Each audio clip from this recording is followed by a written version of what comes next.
All right, so our first speaker is Dr. Jonathan Hill. He's a professor of international relations in the School of Security Studies at King's College. He's also an associate member of the Department of Middle Eastern Studies at King's College and a visiting senior fellow of the Middle East Center at LSE. He sits on the board of advisory editors of the Middle East Journal and the governing council of the Society for Algerian Studies, and is a member of the Economic and Social Research Council's Peer Review College. His current research focuses on authoritarian resilience and democratization in the Maghreb and North Africa. You can find a more detailed list of his publications on his page, King's College University page. So without further ado, please give a warm welcome to our speaker, Dr. Jonathan Hill. Thank you.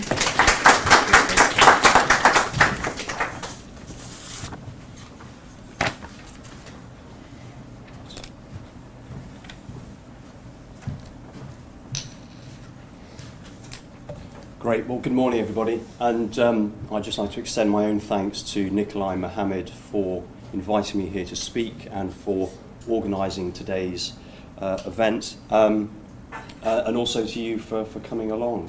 Thank you very much for your attendance. The title of my talk today is Authoritarian Resilience and Regime Cohesion in Morocco After the Arab Spring. And builds... Just put that one. Okay. Just a moment.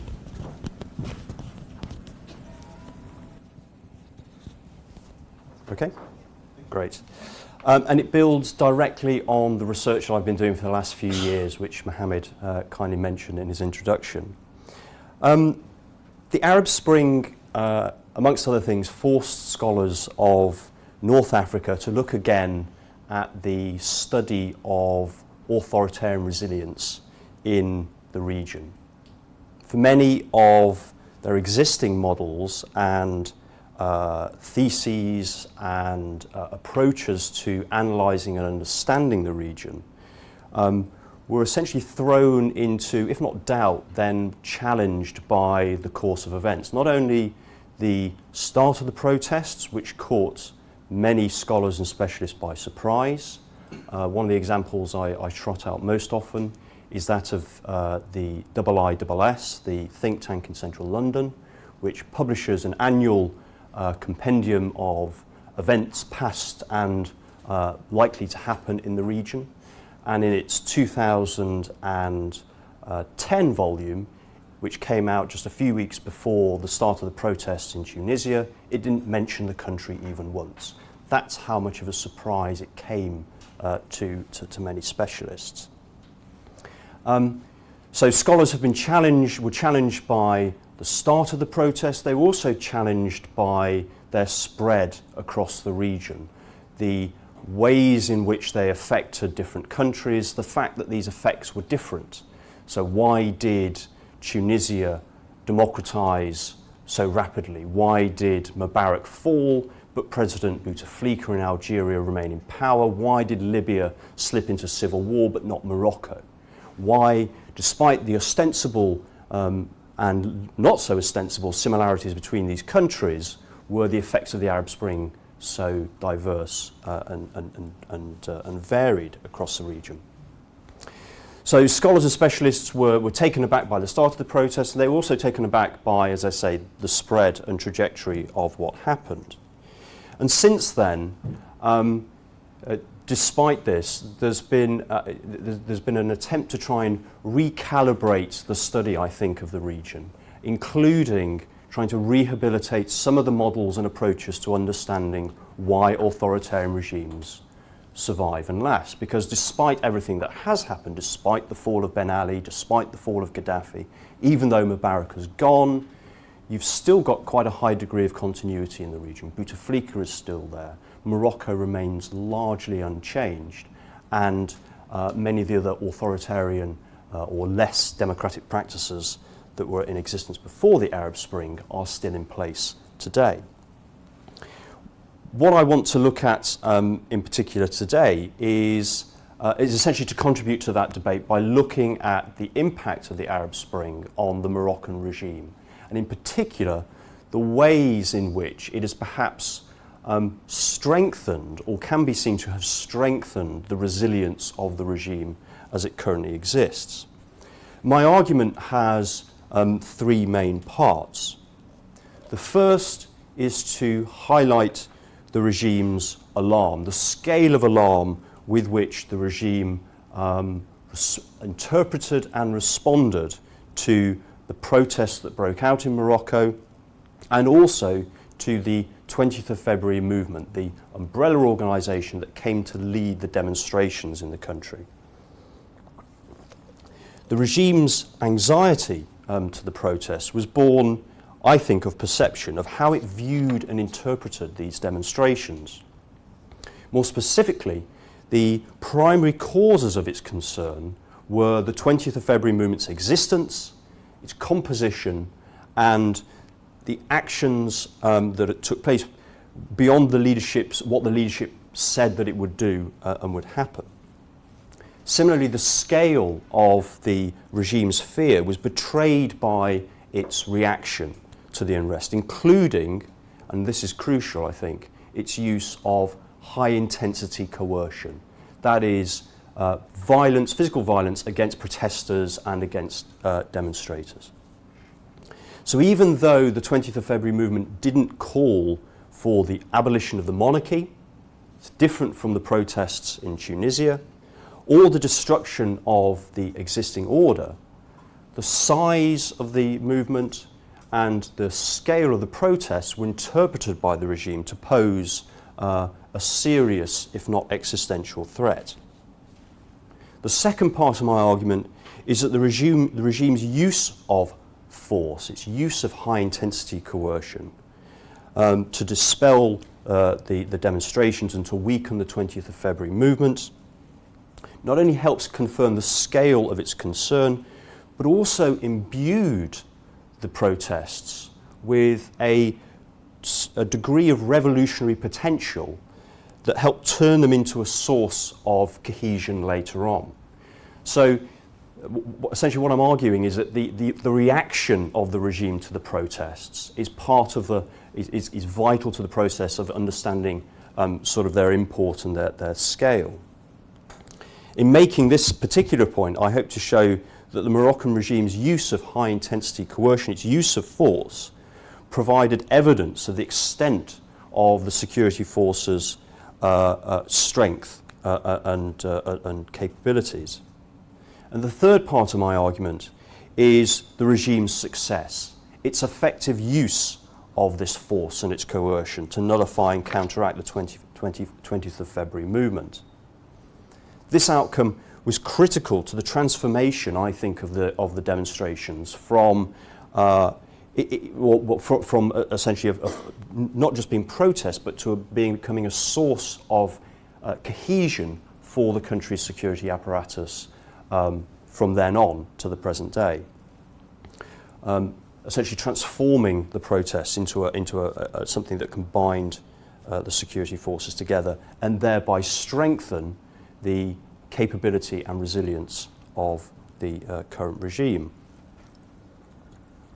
Now, the apparent seriousness of the Arab Spring protests in Morocco was determined by a range of domestic and international factors, including the size of the demonstrations, the composition of the 20th of February movement, and the broader regional context in which these demonstrations and protests took place.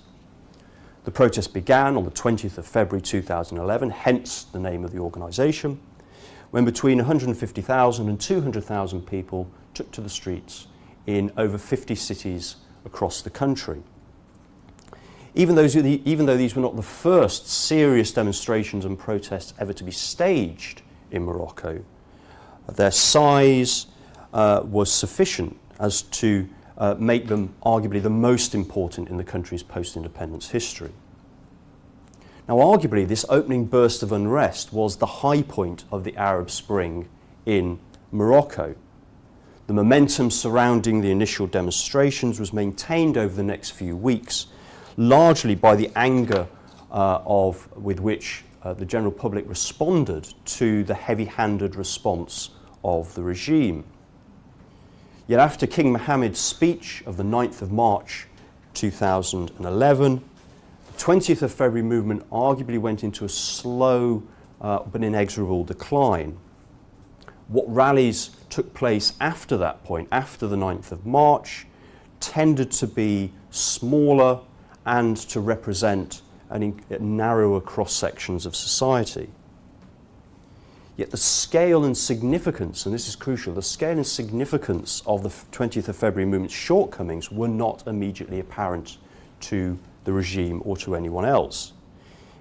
Its increasing failure to motivate the masses and sustain or escalate its campaign was not fully appreciated by the regime. They still saw it as a threat. The regime responded, therefore, by taking these protests very seriously. And one of its first responses was to create a royal commission to review the country's constitution and to try and assuage some of the key demands of the 20th of February movement.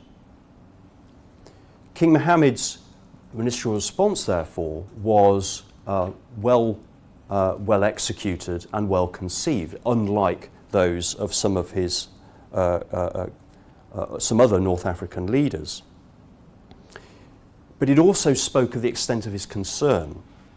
While his actions may have helped hobble the 20th of February movement, they also spoke of how fearful he was of the movement itself and what the protests might become. The fleetness of his response, along with the breadth and seeming significance of what he appeared to offer through this Royal Commission and by the other initiatives that he launched, sort of speaks of the degree of concern that he and his regime had. Now, his concerns were born in part from what was taking place elsewhere in North Africa. While the regime, as I say, had known unrest before, it had never previously been confronted by protests that were so clearly informed by what was taking place in the rest of North Africa and the wider Middle East. Neither the 20th of February, neither the February protests nor the body that organised them transpired or operated in a historical political vacuum.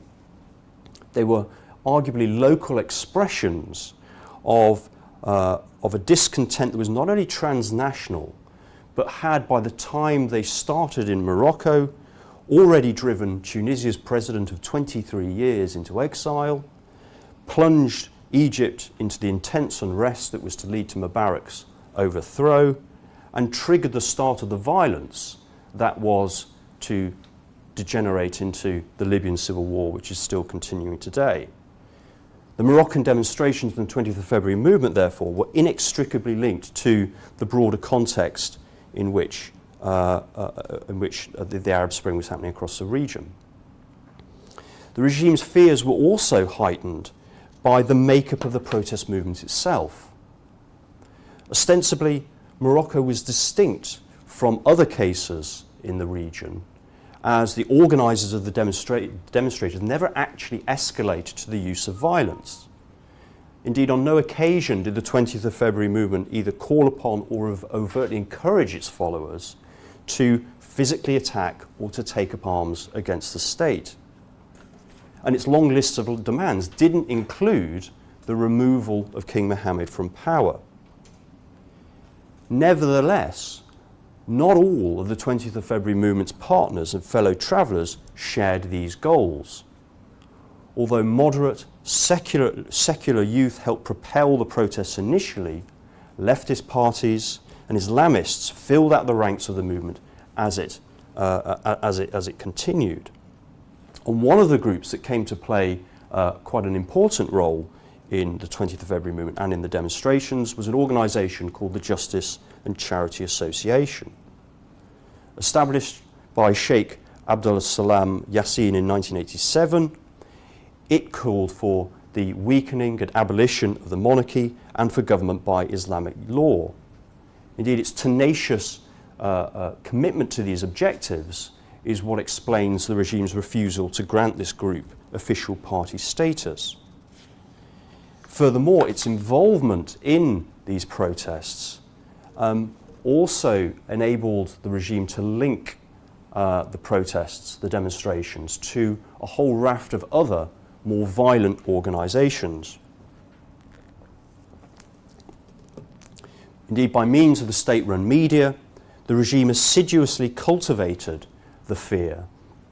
The 20th of February movement was linked to a whole range of armed factions and outfits.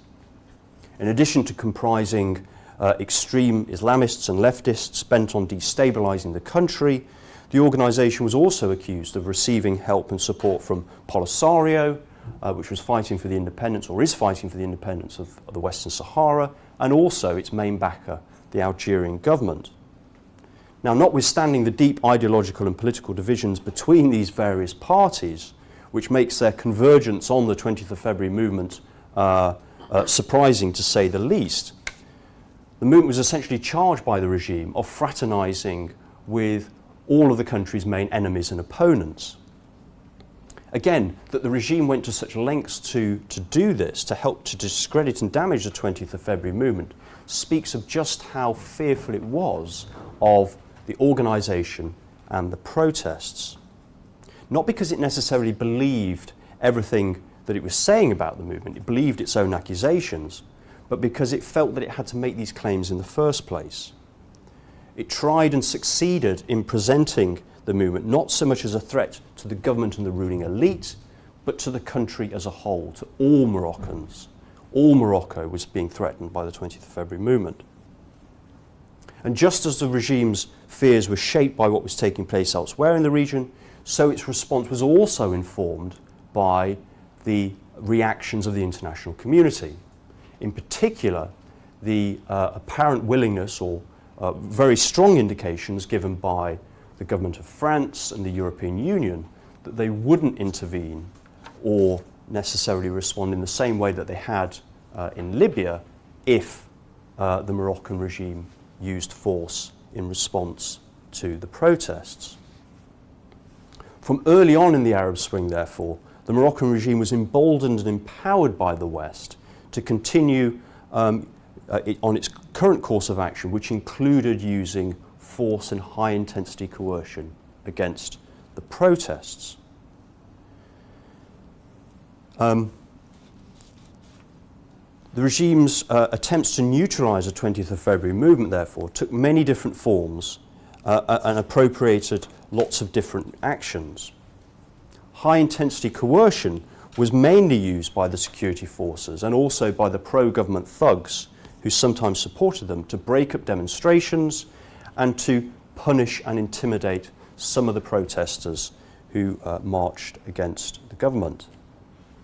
Such violence was not practiced constantly or consistently for the duration of the Arab Spring, but in bursts, mostly between late February and late March, and early May and mid-June, and mid-July and early August 2011, so mainly throughout 2011. The security forces' response to the demonstrations in Casablanca on the 13th of March was particularly strident, as more than 20 protesters sustained serious injuries, including broken limbs and head wounds. And their reactions to the demonstrations in Agadir, Casablanca, Tangiers and elsewhere on the 22nd of May was perhaps even more ferocious, and as some protesters suffered life-threatening injuries. Then, on the 30th of May 2011, security personnel in the city of Safi beat Kamal Amari so severely that he subsequently died from his wounds. His death helped breathe new life into the protests, with more than 60,000 people taking to the streets on the 5th of June 2011. Notwithstanding this brief upsurge, however, the security forces' effective use of high-intensity coercion as part of a nationwide crackdown on the Arab Spring protests not only confirmed the extent of the security forces' determination, but also their capabilities, their scope and their cohesion, their ability to respond effectively to this kind of demonstrations. And the scale of the regime's fears helped establish the 20th of February movement and the Arab Spring protests as a revolutionary threat.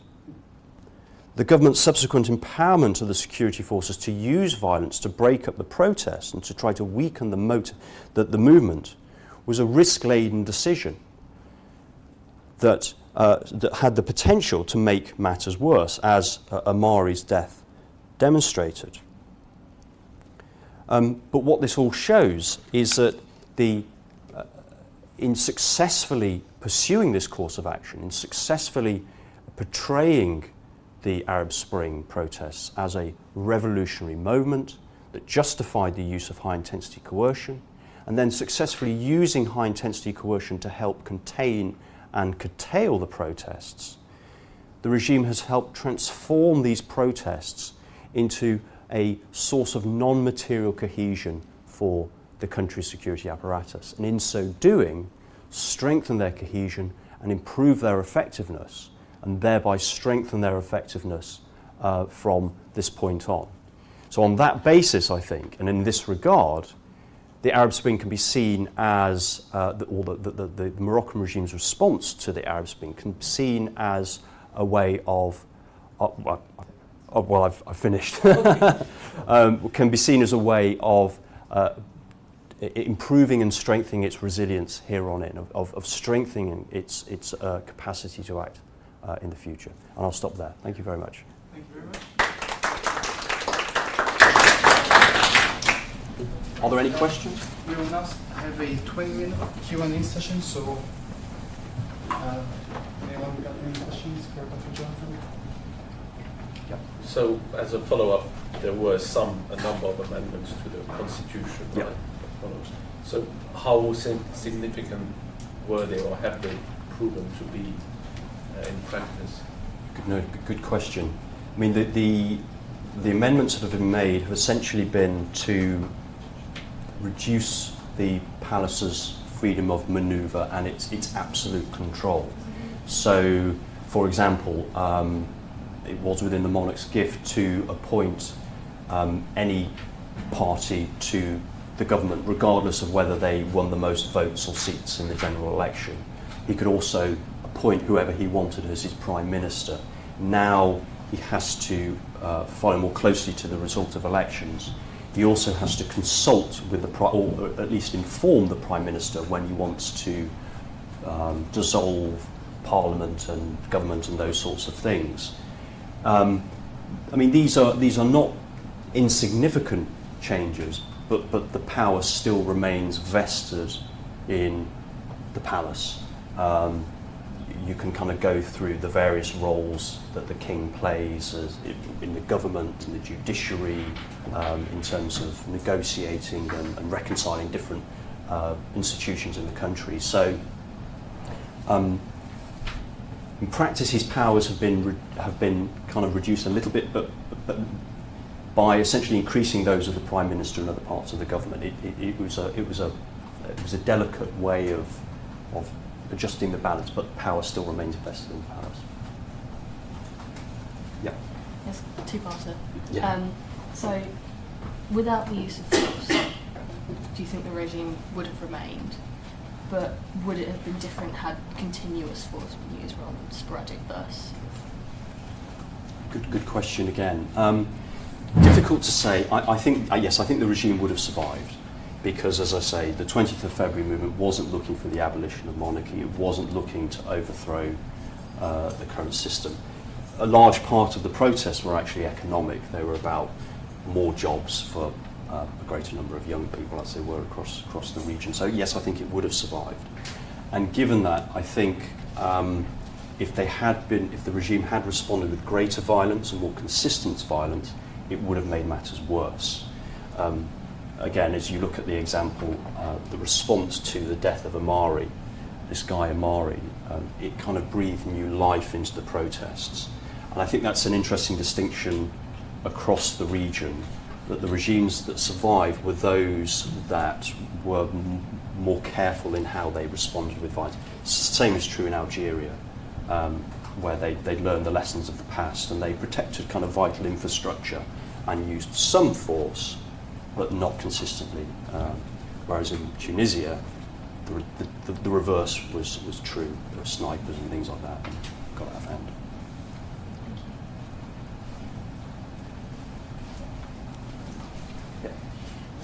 What about the protest more concentrated in towns, and there is a difference between the rural Morocco, I suppose, and the urban Morocco. So the use of force was more also concentrated in towns. Yes, no, absolutely, and you're quite right. The kind of the spatial distribution of the protests was crucial, not least because of the visibility, but also the type of response that was enacted. So it's easier and more important to respond with force in urban areas than it is in the wider expanses of the countryside. Definitely. Did the 20 February movement present in rural areas too? Less so. I mean, it was mainly a kind of a youth movement, organic, and was rooted in kind of the large youth populations in the main urban areas. And what about, I mean, in the line of your question, what about the involvement of women, the gender factor? Very important role, and that was seen. There were some of the rights that were being demanded. I think are even those that weren't explicitly about women's rights had a kind of a very important gender element to them because of the expansion of human rights and civil liberties, and it's strengthening those. Women inevitably are in the forefront of this because their rights are the ones that are perhaps the most curtailed, and which need expanding and defending. So, yeah, even where it wasn't explicitly about developing and strengthening women's rights, there was still an important gender element to it. So very important.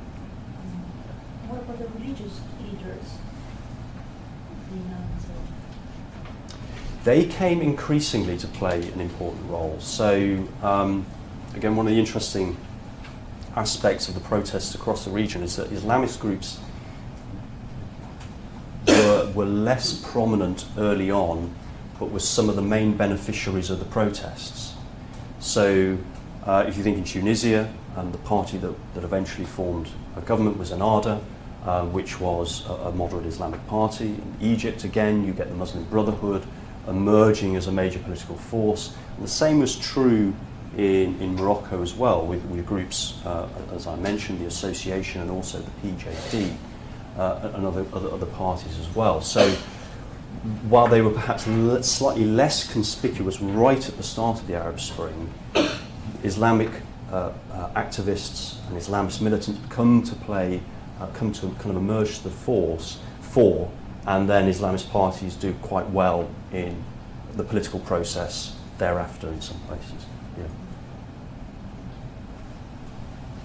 Yeah, I have a question about it. I think at some point the kings of Morocco and also Jordan were invited to join the GCC. Yeah. I was wondering if you could expand a bit on that, on why they may have refused, because there are some benefits to that. I think certainly financial benefits, but what was the plan of the GCC in asking Morocco to join, and why would Morocco refuse? I mean, they're all monarchies.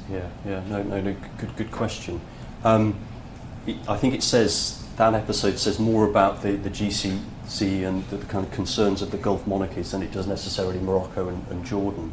I mean, the offer was actually rescinded to join, and was initially made essentially because the Gulf states were scared of what the consequences would be of the protests, and they saw Morocco and Jordan as being at the kind of the cutting edge of the protests, that if they could reinforce and preserve those regimes, then their own survival would be all the more secure. But once one monarchy falls, then the precedent is set. So the offer was made as a means of essentially pumping money, and even there was talk of sending troops as well, potentially, or of security personnel to help out. But as the situation unfolded and the danger to the regimes in these two countries seemed to subside, then the offer was withdrawn. Yeah, I can't remember the dates, but yeah. final question as well about the monarchy, because obviously it seems that Arab Spring didn't really affect the monarchies as much. So is it, do you think it is because the monarchies are not necessarily seen as directly being the cause for economic concerns and problems in the way that politicians, Ben Ali and so on, were, and also the fact that corruption and fraud and etc. was not there necessarily directly be linked to the monarchy in the same way, and also the fact that in Morocco the current king wasn't necessarily seen as the old guard in the same way as again Ben Ali was. No, I think it's a really interesting point, and I think you have to look at the different monarchies in turn. I think in the case of Morocco, that's certainly true, that the king was still a comparatively young man, has been quite liberal in some of the things that he's introduced, less liberal in other ways, so is seen as being more in touch with the younger generation, and was also seen as being less involved in the kind of the grubby business of day-to-day politics. I think not least because he's a less interested person. I think in the Gulf, the survival of the monarchies is more tightly bound to the resources that they have and the amount of money they can throw at the protesters. The importance of the social contract in these countries to kind of maintaining political quiescence is vital. So I think in those instances it was about reinvigorating the social contract and essentially placating what protesters there were. Jordan I know less about, I'm sure Nikolai knows more, but I get the sense that it's more similar to Morocco, that there is a degree of kind of religious and legitimacy, and also that the king is less involved in day-to-day politics.